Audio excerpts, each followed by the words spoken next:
আমি কার কাছে যাই আরে প্রাণ জোড়াই।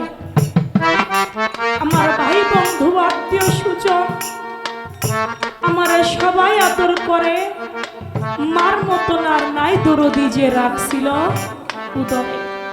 তারপরে ভাবিলাম যারে তার কাছেও যাই, জগতে মায়ের মতো বান্ধব আর হয় না।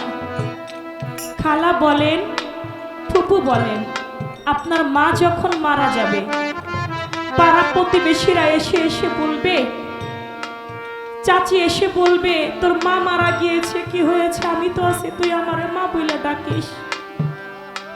ফুপু এসে বলবে তোর মা মারা গিয়েছে, কি হয়েছে? তুই আমারে এসে মা কইয়া ডাকিস। খালা বলবে মা মারা গেছে, কি হয়েছে? তুই আমারে মা কইয়া ডাকিস। আপনি শতজনরে মা কইয়া ডাকবেন, কিন্তু মায়ের আদর ভালোবাসা জগতে কারো কাছেই মেলে না, কারো কাছেই পাওয়া যায় না। মায়ের মতো বান্ধব জগতে আর মিলে না। একদিন একটা ছেলে ঢাকা শহরে রিক্সা দিয়ে ঘুরতেছে, রিক্সায় করে ঘুরে ছেলেটার নাম্বারে একটা কল আসছে। রিসিভ করে বলতেছে, আসসালামু আলাইকুম মা, আপনি কেমন আছেন? আপনার জন্য 3000 টাকা পাঠাইছি, একটা শাড়ি পাঠাইছি মা, আপনি কি পাইছেন? হ্যাঁ বাবা পাইছি তো। আস্তে লাইনটা কাইটে দিচ্ছে।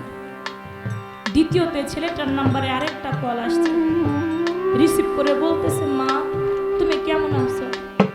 মা বলছে, বাবা আমি বেশি ভালো না, এক সপ্তাহ হয় বিছানা থেকে উঠতে পারি না, তুমি যদি পারো আমার 1000 টাকা একটু বিকাশে পাঠাইও, আমি কিছু ওষুধ কিনে খাবো।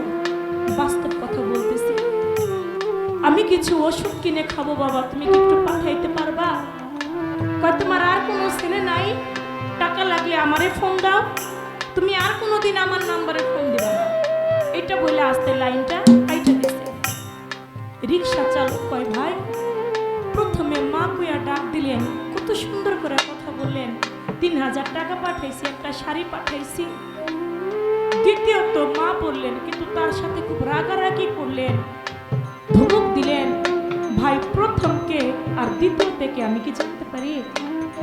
রিক্সা চালায় আর জিজ্ঞেস করি, ভাই প্রথম যার সাথে কথা বলছি উনি আর কেউ না, উনি আমার শাশুড়ি মা, উনি যে আমারে ভালোবাসে, উনার মতো ভালো জগতে আমারে কেউ বাসে না বর্তমানে। কয়ার দ্বিতীয়তে যে উনি আমার নিজের মা, টাকা লাগলে খালি আমারে ফোন দেয়। তাই রাগারাগি করলাম। কয় কেন আপনার মা আপনারে ভালোবাসে না? কয় বাসে, কিন্তু আমার শাশুড়ি যা ভালোবাসে তার তুলনায় কিছুই না। কয় ভাই জগতে আপনার টাকা আছে, পয়সা আছে, তাই ভালোবাসার মানুষের অভাব নাই। টাকা থাকলে বন্ধু বান্ধবের অভাব নাই, টাকা নাই পয়সা নাই, ওই মুহূর্তে বোঝা যায় কে আপন কে পর। যখন টাকা থাকে না তখন চেনা যায় কে আপন কে পর। কয় ভাই রে আজকে আপনার টাকা পয়সা আছে, তাই আপনার শাশুড়ি আপনাকে ভালোবাসা দেখাচ্ছে, যেদিন এই টাকা থাকবে না সেই মুহূর্তে বুঝতে পারবেন জগতে মায়ের থেকে আপন আর কেউ হয় না। কি বলো তুমি? তুমি রিক্সা চালকের মতো থাকো, বর্তমানে আমার শাশুড়ি সে আপন আমার আর নাই। কয় আপনি আমার কথাটা বিশ্বাস করলেন না? কয় না বিশ্বাস করলাম না। কয় আপনার হাতের মোবাইলটা যদি আমার হাতে 5 মিনিটের জন্য দিতেন, আপনার একটু বুঝাইতাম জগতে মা আপন নাকি শাশুড়ি আপন। কয় কেমনে বুঝাইবার? নাও তো দেখি আমার কে বেশি ভালোবাসে, কে আপন। রিক্সা চালক হাতের মধ্যে মোবাইলটা নিয়ে 1 মিনিট চিন্তা করেছে, কি করা যায়, কিভাবে বুঝাবো পাগলটারে যে জগতে মায়ের থেকে আপন আর কেউ হয় না। চিন্তা করে প্রথমে কলটা দিয়েছে ওই শাশুড়ির নাম্বারে। কলটা দিয়ে বলতেছে, এই নাম্বার যার, আপনি কি তারে চিনেন? সে কে হয় আপনার? কয় তো আমার মেয়ের জামাই, আমি ওর শাশুড়ি মা।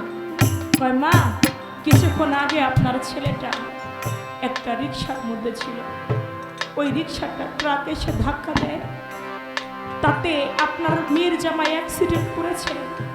এমনই গুরুতর অ্যাক্সিডেন্ট করেছে, সে বাসে কি মরে সন্দেহ, তার প্রাণটা আছে কি নাই। আমরা পথচারী, আমরা তো তাকে পঙ্গু হাসপাতালে ভর্তি করছি, আপনি কি আসবেন?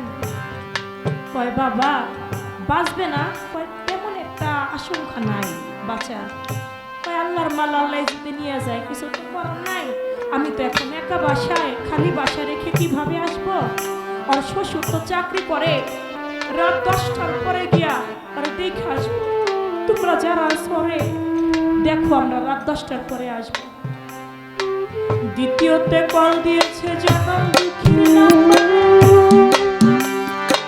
রিসিভ কইরা বলতেছে কে বাবা আসিফ নি, তুমি আমারে কল দিছো?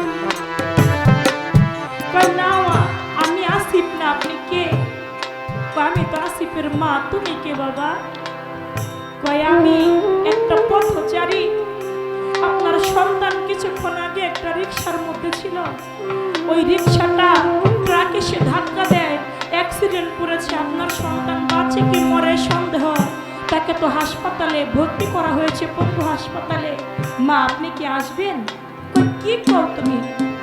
কিছুক্ষণ আগেই আমার বুকের মালিক আমার সাথে কথা বলছে, আমার ফাঁকি দিয়ে আমার সন্তান যাইতে পারে না। কিছুক্ষণ আগে আমার মালিক আমার সাথে কথা কইছে, কেমনে আমার ফাঁকি দিয়ে যাইতে পারে? আমি মা এখন আসতেছি, কই আছে? আমি মা দেরি করবো না,